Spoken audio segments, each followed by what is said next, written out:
Hello दोस्तों, the scary stories YouTube channel में आपका स्वागत है। इस चैनल पर मैं कई प्रकार की डरावनी और रहस्यमयी कहानी लाता रहता हूँ। अगर आपको भी ऐसी ही कहानियाँ सुनना पसंद है तो इस चैनल को सब्सक्राइब कर लीजिए। आज भी मैं आपके लिए एक ऐसी ही कहानी लेकर आया हूँ, पर कहानी में आगे बढ़ने से पहले मैं आपको बता देना चाहता हूँ कि अगर आपके पास भी कोई ऐसी ही कहानी या फिर आपके साथ हुई कोई सच्ची घटना है जो आप मुझ तक शेयर करना चाहते हो तो आप उसे मुझ तक शेयर कर सकते हो। मेरी ईमेल आईडी और मेरी इंस्टाग्राम आईडी की लिंक आपको डिस्क्रिप्शन में मिल जाएगी।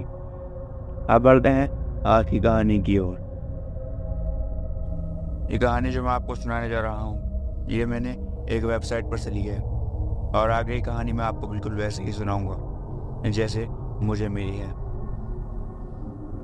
मेरा नाम जिराल्ड है। ये घटना जो मैं आपको बताने जा रहा हूँ ये मेरे साथ काफ़ी समय पहले हुआ था।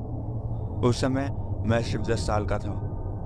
ये घटना वैसे तो ज़्यादा डरावनी नहीं है, पर एक 10 साल का बच्चा इस घटना से इतना डर गया था कि उसे आज भी ये घटना अच्छी तरीके से याद है। ये मेरे ही साथ हुआ था। उस घटना के बाद से मैं कभी भी घर में अकेला रहना पसंद नहीं करता हूँ। मतलब मैं डरता तो नहीं हूँ, मगर फिर भी मुझे अकेले कहीं पर भी रहना अब अच्छा नहीं लगता। पता नहीं कौन सी मुसीबत आप पर अकेले में कब आ जाए, आप कुछ भी कह नहीं सकते। तो वो ऐसा था कि मेरे स्कूल के एग्ज़ाम चल रहे थे और मेरे पेरेंट्स को कहीं पर बाहर जाना था किसी काम के सिलसिले में। इसी वजह से वो मुझे घर पर अकेला छोड़कर जाना चाहते थे। उन्होंने मुझसे कहा कि कल तुम स्कूल चले जाना और हम काम से कहीं बाहर चले जाएंगे और वो शाम तक आ भी जाएंगे। ऐसा ही हुआ। मैंने उनकी बात मान ली। मैं शुरू में तो इन सबको मानने के लिए तैयार ही नहीं था, क्योंकि उस समय मैं बहुत छोटा था अकेले घर पे रुकने के लिए।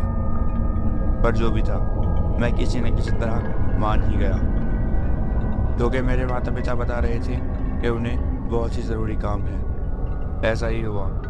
मैं अगले दिन स्कूल चला गया और मेरे पेरेंट्स अपने काम को निपटाने के लिए चले गए। मैंने अपना एग्ज़ाम ख़त्म किया और मैं स्कूल से घर आ गया। जब मैं स्कूल से घर पर पहुंचा तो मेरे लिए कुछ खाने पीने का मेरे पेरेंट्स बनाकर ही रख कर गए थे। इसी वजह से मैंने वो सब खाया और मैं आराम करने के लेट गया। मैं उस समय टीवी ही देख रहा था। शाम भी होने वाली थी। मुझे नींद आ गई। मेरी आँख शाम के समय खुली। टीवी ऐसे ही चल रहा था और उसके ऊपर एक न्यूज़ चैनल चल रहा था।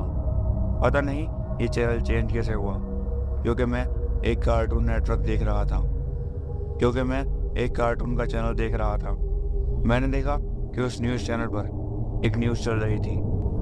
पास के ही एक पागल खाने से एक पागल आदमी भाग चुका था और उसे आखिरी बार हमारे एरिया के पास के ही एक सीसीटीवी कैमरे में देखा गया था। न्यूज़ पर वो लोग बोल रहे थे कि शाम के समय अपने खिड़की दरवाजे अच्छी तरीके से बंद कर ले और घर पर सावधान रहे, क्योंकि पता नहीं वो पागल आदमी किसी के घर में घुसकर उसको नुकसान भी पहुंचा सकता है। यह बात सुनकर मुझे काफ़ी डर लगने लगा, क्योंकि मैं घर पर अकेला था। पता नहीं क्यों, पर यह बात सुनकर मुझे काफ़ी ज़्यादा डर लगने लगा। मैं फ़ौरन उठा और अपने खिड़की दरवाजे चेक करने लगा। मैं मन ही मन सोच भी रहा था कि मैं इतना क्यों डर रहा हूँ, इसमें कोई ऐसे डरने वाली बात तो नहीं है। साथ में मैं ये भी सोच रहा था कि क्या उसे मेरा ही घर मिलेगा आने के लिए। पर जो भी था, मैंने अपने खिड़की दरवाजे बंद कर दिए। मैं वापस आया और अपने घर के में रखे फ़ोन से अपने पेरेंट्स को कॉल करने लगा, पर पता नहीं क्या हो रहा था। उनको कॉल लग ही नहीं रहा था या फिर वे कॉल उठा नहीं रहे थे। एक दो बार ट्राई करने के बाद मैंने वो फ़ोन वहीं पर रख दिया और आराम से लेट गया।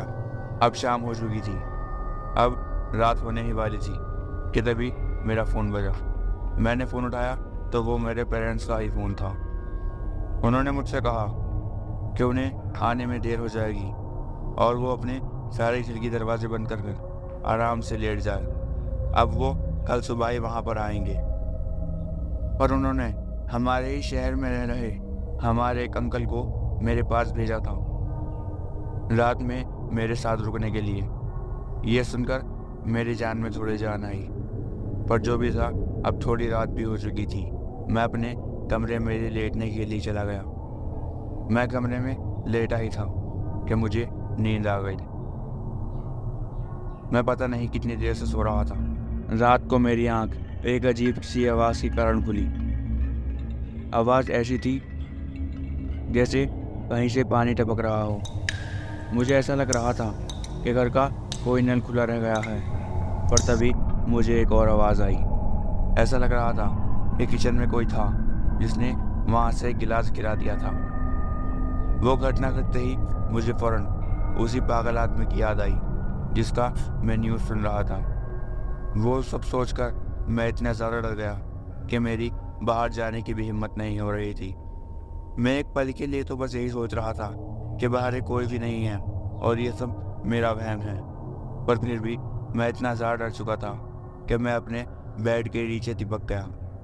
मैं अपने बेड के नीचे आकर दिपका ही था कि तभी मुझे किसी के कदमों की आवाज़ आने लगी। वो कदमों की आवाज़ सीधे मेरे कमरे में ही आ रही थी। मैं और भी ज़्यादा डर गया। मैं चुपचाप अपने मुंह पर हाथ रखकर अपने बेड के नीचे ही लेटा रहा और साथ में बेड की चादर इस तरीके से नीचे गिरा ली थी कि कोई मुझे वहाँ लेटा हुआ देख न सके।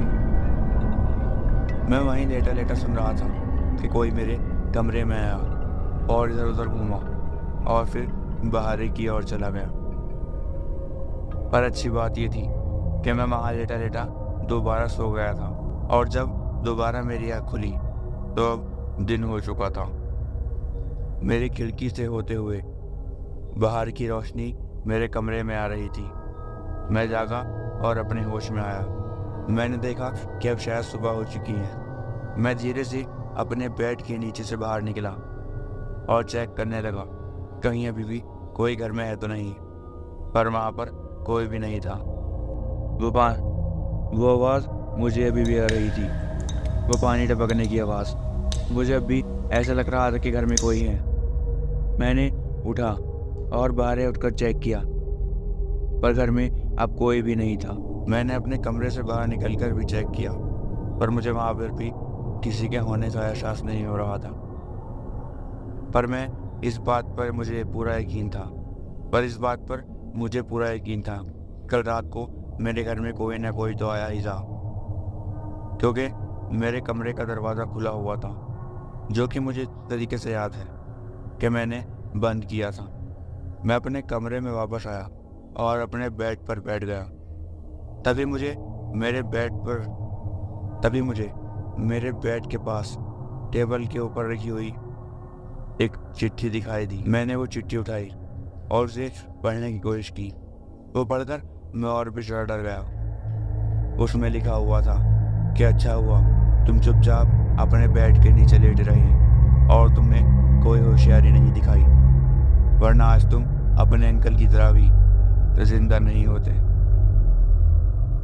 यह बात पढ़कर मैं जैसे पूरा सुन रह गया। कमरे में एक अजीब सी शांति हो चुकी थी और मुझे अभी भी वही आवाज़ आई जा रही थी, जैसे कहीं से पानी गिर रहा हो। मैंने वो पर्चा वहीं पर फेंका और भाग के बाहर की ओर गया। मैंने देखा कि मेरे अंकल छत से लटके हुए हैं और उनके गले से खून टपक रहा है। आपको ये कहानी अच्छी लगी हो तो इस वीडियो को लाइक कीजिए, हमारे चैनल को सब्सक्राइब कर लीजिए। अगर आपके पास भी कोई ऐसी ही कहानियाँ हैं और आप उसे हम तक भेजना चाहते हैं तो आप भेज सकते हैं। मैं मिलता हूँ आपसे किसी अगली वीडियो में, तब तक के लिए अलविदा।